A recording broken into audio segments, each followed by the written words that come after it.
జగన్మోహన్ రెడ్డి ప్రతిపక్ష నేత హోదా కోసం చాలా పట్టుదలగా ఉన్నాడు అని అర్థమవుతుంది మనకి. హైకోర్టు కూడా వెళ్ళాడంటే గతంలో ఆయన ఇదే విషయం మీద స్పీకర్కి లేఖ రాశాడు, నాకు ప్రతిపక్ష నేత హోదా ఇవ్వండి అని. మామూలుగా అయితే ఆటోమేటిక్గానే స్పీకరు అధికార పక్షాన్ని గుర్తించినట్టుగానే ప్రతిపక్షాన్ని కూడా గుర్తిస్తాడు. అయితే జగన్మోహన్ రెడ్డి ఎందుకు లేఖ రాయవలసి వచ్చిందంటే, మనకి ఒక కన్వెన్షను, ఒక ట్రెడిషను, ఒక సాంప్రదాయము ఉన్నది. అదేంటంటే 10% ఓట్లు కనీసం వచ్చి ఉండాలి ప్రతిపక్ష నేత హోదా రావడానికి అనేది. 10% సీట్లు అంటే ఆంధ్రప్రదేశ్ అసెంబ్లీలో మొత్తం 175 సీట్లు ఉన్నాయి కాబట్టి కనీసం 18 సీట్లు రావాలన్నమాట. అంటే 18 మంది ఎమ్మెల్యేలు ఒక పార్టీకి ఉండాలి అపోజిషన్ లీడర్ స్టేటస్ రావడానికి. కానీ జగన్మోహన్ రెడ్డి గారికి ఆయన పార్టీకి వచ్చిన సీట్లు 11 మాత్రమే. అంటే 7 సీట్లు తక్కువగా ఉన్నాయి ప్రతిపక్ష నేత హోదాకి ఇవ్వడానికి అవసరమైన నంబర్ కంటే. ఆ నేపథ్యంలో మరి ఆయనకి ప్రతిపక్ష నేత హోదా రాదు అని చెప్పి ఆ అభిప్రాయం ఉన్నది. ఆ నేపథ్యంలోనే ఆయన స్పీకర్కి లేఖ కూడా రాశాడు. అయితే దాని మీద స్పీకర్ అయ్యన్న పాత్రుడు ఇంతవరకు ఎటువంటి స్పందన ఇవ్వలేదు. ఇప్పుడు తాజాగా ఆయన హైకోర్టుకు వెళ్ళారు ఈ అంశం మీద. ఈ విధంగా ప్రతిపక్ష నేత హోదా కావాలి అని చెప్పి హైకోర్టుకు వెళ్ళడం అనేది ఆంధ్రప్రదేశ్ చరిత్రలో, ఈవెన్ ఉమ్మడి ఆంధ్రప్రదేశ్ చరిత్రలో కూడా ఎప్పుడు జరగలేదు. ఎందుకంటే 1994లో కూడా అప్పుడు తెలుగుదేశం పార్టీ పెద్ద మెజారిటీతో గెలిచింది. అప్పుడు కాంగ్రెస్ పార్టీకి 26 సీట్లే వచ్చినాయి. దానివల్ల దానికి ప్రతిపక్ష నేత హోదా ఆ ప్రతిపక్ష స్టేటస్ అనేది రాలేదు. ప్రతిపక్ష నేతగా ఎవరిని గుర్తించలేదు. అప్పుడు తొలినాళ్లలో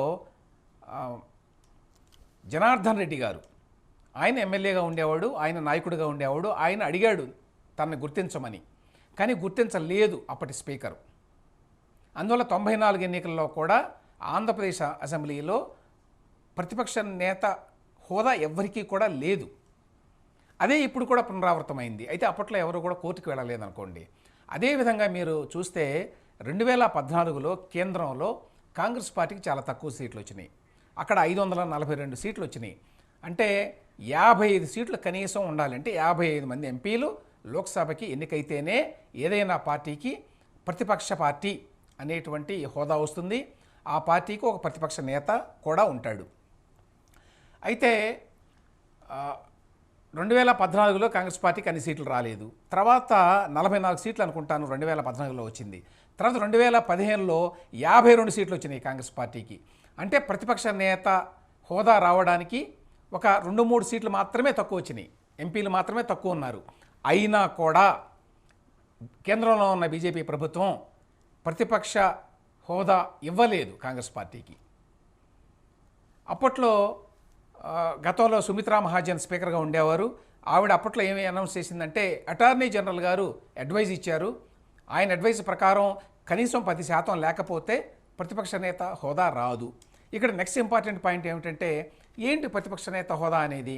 ప్రతిపక్షంలో ఉంటే ఆటోమేటిక్గా ప్రతిపక్ష నేత హోదా అనేది ఉన్నదా? అట్లా ఉండదు. ఎందుకంటే 1977లో తొలిసారిగా ప్రతిపక్ష నేత హోదాని గుర్తించారు. అంటే అది అప్పుడు ఒక రికగ్నైజ్డ్ పొజిషన్గా మారింది. అంతకుముందు ప్రతిపక్ష నేత అనే దానికి హోదా ఏమీ లేదు అధికారికంగా. అప్పుడు ఏం చేశారంటే ఒక కొత్త చట్టాన్ని చేశారు. ఆ చట్టం ప్రకారం ఎవరైతే ప్రతిపక్ష నేత అవుతారో వాళ్ళకి ప్రత్యేకమైన గుర్తింపు ఉంటుంది. వాళ్ళు ప్రభుత్వంలో ఉన్నటువంటి క్యాబినెట్ హోదాతో సమానమైనటువంటి హోదా వాళ్ళకు ఉంటుంది. అంటే వాళ్ళు ప్రభుత్వంలో ఒక మంత్రి కింద లెక్కించబడతారు. ఆ విధమైన హోదా ఇస్తారు, ఆ విధమైన ప్రోటోకాల్ ఇస్తారు. దానికి తగ్గట్టుగా శాలరీసు, అలవెన్సెస్ కూడా ఉంటాయి. వీటన్నిటి కోసం ఒక చట్టం చేశారన్నమాట 1977లో. సో అందువల్ల ప్రతిపక్ష నేత హోదా అనే దానికి ఒక డెఫినేషన్ వచ్చింది. అది ఊరికే మామూలుగా చెప్పుకునేటువంటి ఒక పదవి కాదు. దానికి ఒక గుర్తించబడినటువంటి ఒక హోదా ఉన్నది, గుర్తించబడినటువంటి శాలరీ, అలవెన్సెస్, ఇల్లు, స్టాఫు అందరూ ఉంటారు. అది అసెంబ్లీలో కావచ్చు, లోక్సభలో కావచ్చు, రాజ్యసభలో కావచ్చు, ఎక్కడైనా సరే. సో ఆ నేపథ్యంలో ఈ ప్రతిపక్ష నేత హోదా అనేటువంటి పదవికి ప్రాధాన్యత ఉంది. ప్రతిపక్ష నేతకి ఆ విధంగా ప్రత్యేకమైన గుర్తింపిస్తారు కాబట్టే జగన్మోహన్ రెడ్డి అడుగుతున్నాడు ఇప్పుడు. ఎందుకంటే లేకపోతే ఆయన ప్రతిపక్షంలో ఉన్నటువంటి మిగతా ఎమ్మెల్యేల మాదిరిగానే ఉంటాడు. అట్లా కాకుండా ప్రతిపక్ష పార్టీగా గుర్తించబడి వైఎస్ఆర్సీపీ దానికి నాయకుడుగా కనుక జగన్మోహన్ రెడ్డి గారు ఉంటే ఆయనకి కొన్ని ప్రత్యేకమైనటువంటి వసతులు ఉంటాయి, ప్రత్యేకమైన గుర్తింపు ఉంటుంది. కొన్ని విషయాల్లో ప్రతిపక్ష పార్టీ నేతను కూడా సభ్యుడిగా పెట్టాలి. ఉదాహరణకి ఇన్ఫర్మేషన్ కమిషనర్స్ అనేది ఒకటి కొత్త చట్టం వచ్చింది కదా, ఆర్టీఏ చట్టం. ఆ చట్ట ప్రకారం ఎవరినైతే ఇన్ఫర్మేషన్ కమిషనర్స్గా నియామకం చేస్తారో ఆ నియామకానికి ఉండేటువంటి సెలక్షన్ కమిటీలో ప్రతిపక్ష నాయకుడు కూడా ఉండాలి అని చట్టంలో ఉంది. సో అటువంటి వాటిల్లో కూడా ఆయనకి పాత్ర ఉంటుంది. సో ఆ విధంగా అనేక రకాలుగా ప్రతిపక్ష నేతకి కొన్ని వసతులు ఉన్నాయి, కొన్ని గుర్తింపు ఉన్నాయి. రాజకీయంగా కూడా ఆ పొజిషన్ చాలా ఇంపార్టెంట్. అందుకోసం అని చెప్పే జగన్మోహన్ రెడ్డి గారు ఇంత పట్టుదలగా మరి స్పీకర్ గారికి లేఖ రాసి ఆయనేమీ మాట్లాడకపోతే ఇప్పుడు కోర్టుకు వెళ్ళారు. అయితే ఇక్కడ 2-3 పాయింట్స్ మాట్లాడుకోవాలి. ఒకటి ఏంటంటే అసలు ఈ 10% ఎమ్మెల్యేలు లేక ఎంపీలు ఉండాలి హౌస్లో అనేటువంటి నిబంధన కరెక్టేనా అనేది. దీని మీద చాలా వివాదాలు ఉన్నాయి, 2 రకాల అభిప్రాయాలు ఉన్నాయి. ఒక అభిప్రాయం ఏంటంటే ఎప్పుడో 1950లోనే అప్పటి ప్రథమ లోక్సభ స్పీకర్ మౌలంకర్ అని చెప్పి ఉన్నారు. ఆయన కొన్ని మొడాలిటీస్ ఏర్పరిచారు. ఆ మొడాలిటీస్ ప్రకారం ఏది పొలిటికల్ పార్టీ, ఏది కాదు, ఏది గ్రూప్ అని ఆయన ఆ డిఫరెన్సియేషన్ చేశారు. ఫలానా దాన్ని మనం పొలిటికల్ పార్టీ అంటాము ఎక్కడ లోక్సభలో, ఫలానా దాన్ని ఓన్లీ గ్రూప్ అంటాము, పార్టీ అనము. ఉదాహరణకి 1984లో జరిగినటువంటి లోక్సభ ఎన్నికల్లో ఏ పార్టీకి కూడా మరి 50 సీట్లకి మించి రాలేదు. అప్పుడు 84లో అన్ని అపోజిషన్ పార్టీస్కి చాలా తక్కువ సీట్లు వచ్చినాయి. ఒక్క తెలుగుదేశం పార్టీకి మాత్రమే ఎక్కువ వచ్చినాయి. వాళ్ళకి అప్పట్లో 30 మంది ఎంపీలు ఉండేవారు ఆంధ్రప్రదేశ్ నుంచి, ఉమ్మడి ఆంధ్రప్రదేశ్ నుంచి. సో అదే పెద్ద పార్టీ. మరి అప్పుడు తెలుగుదేశం పార్టీకి అపోజిషన్ పార్టీగా గుర్తింపు ఇచ్చారా అంటే ఇవ్వలేదు. అప్పుడు ఏమన్నారు, దాన్ని తెలుగుదేశం పార్టీని అపోజిషన్ గ్రూప్ అన్నారు, అంతేగాని అపోజిషన్ పార్టీగా గుర్తించలేదు ఆనాడు కూడా. సో ఆ కన్వెన్షన్, ఆ సాంప్రదాయము నడుస్తోంది అప్పటి నుంచి. ఆ సాంప్రదాయం ప్రకారమే అన్నీ జరుగుతున్నాయి. కానీ ఇప్పుడు మరికొద్ది మంది వాదన ఏమిటంటే, ఎస్పెషల్లీ పీడీటీ ఆచార్య గారు, ఆయన ఇది 2019లో కూడా లేవదీశారు. అప్పుడు కాంగ్రెస్ పార్టీకి ప్రతిపక్ష పార్టీగా గుర్తింపు రాకపోయినప్పుడు ఆయన కొన్ని వ్యాసాలు రాశారు. అదేమిటంటే ఈ ప్రతిపక్ష నేత హోదా అనేదానికి 10% కనీసం ఎంపీలు లేక ఎమ్మెల్యేలు ఉండాలి హౌస్లో అనేది కరెక్ట్ కాదు. అది మౌలంకర్ గారు అప్పుడు వేరే అవసరాల కోసం పెట్టినటువంటి నిబంధన. దానికి ఇప్పుడు పరిస్థితులకి అన్వయించడానికి వీల్లేదు. ఎందుకంటే ఇప్పుడు చట్టాలు మారిపోయినాయి. 77లో ఒక చట్టం వచ్చింది. ఏంటి, ఈ అపోజిషన్ లీడర్కి శాలరీ అండ్ అలవెన్సెస్ అనేటువంటి చట్టం వచ్చింది. వీటి మూలంగా ఇప్పుడు అపోజిషన్ లీడర్ అంటే ఏమిటి, అపోజిషన్ పార్టీ అంటే ఏమిటి అనేది అందులో డిఫైన్ చేశారు. దాని ప్రకారం ఒక హౌస్లో అంటే అసెంబ్లీలో కానివ్వండి, పార్లమెంట్లో కానివ్వండి, ఎవరైతే అపోజిషన్లో ఉంటారో వారు అపోజిషన్ పార్టీ. ఆ అపోజిషన్లో ఎవరైతే కూర్చుంటారో వాళ్ళల్లో ఏ పార్టీకి అయితే ఎక్కువ మంది సభ్యులు ఉంటారో వాళ్ళు ప్రధానమైన ప్రతిపక్షము. ఆ ప్రధాన ప్రతిపక్షం ఎవరిని ఎన్నుకుంటే వారు ప్రధాన ప్రతిపక్ష నాయకుడు అనేటువంటి విషయాన్ని అందులో పొందుపరిచారు. అందువల్ల 10% మంది సభ్యులు ఉండాలి అనేటువంటి నిబంధన చెల్లదు అని పీడీటీ ఆచార్య గారు, ఆయన లోక్సభ రిటైర్డ్ సెక్రటరీ జనరల్గా పనిచేసిన వారు కాబట్టి ఆయనకి దాని గురించి కొంత నాలెడ్జ్ కూడా బాగా ఉంటుంది సహజంగానే.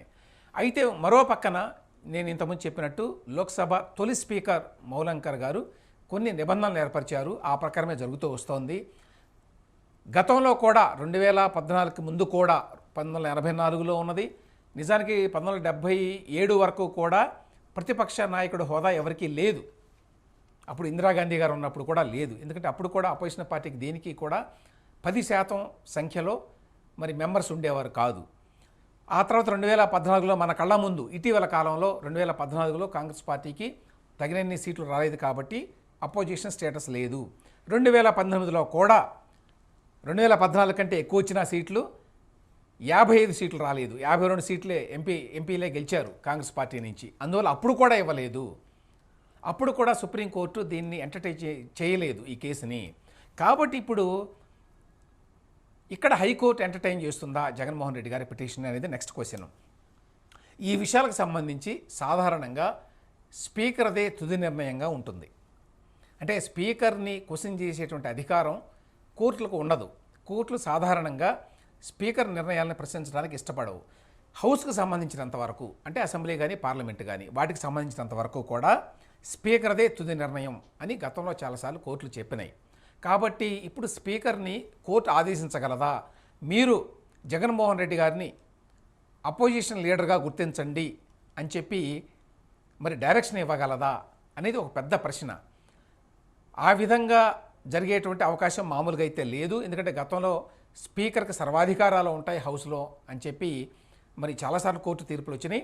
కానీ పీడీటీ ఆచార్య గారు మాత్రం ఏమంటారంటే, లేదు ఇది స్టాట్యుటరీ పొజిషను, అపోజిషన్ లీడర్ అనేది, స్పీకర్కి ఇందులో డిస్క్రెషన్ లేదు, అంటే ఆయనకి విచక్షణాధికారం లేదు. ఎవరైతే నాది అపోజిషన్ పార్టీ, నేను అపోజిషన్లో ఉన్నాను, నా పార్టీకి నేను నాయకుడిని అని చెప్పి క్లెయిమ్ చేస్తారో తప్పనిసరిగా వాళ్ళని గుర్తించవలసిందే స్పీకరు అని చెప్పి ఆయన అంటున్నారు పీడీటీ ఆచార్య గారు.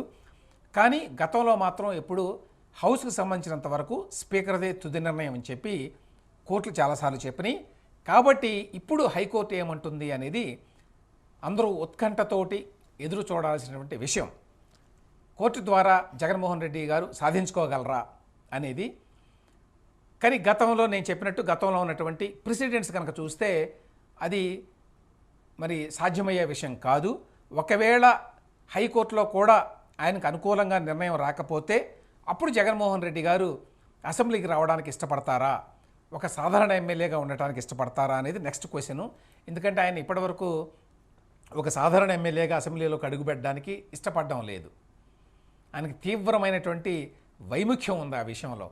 అందువల్లనే ఆయన ఇంత పట్టుదలగా మరి హైకోర్టు వరకు కూడా వెళ్ళారు ఈ పదవి కోసం.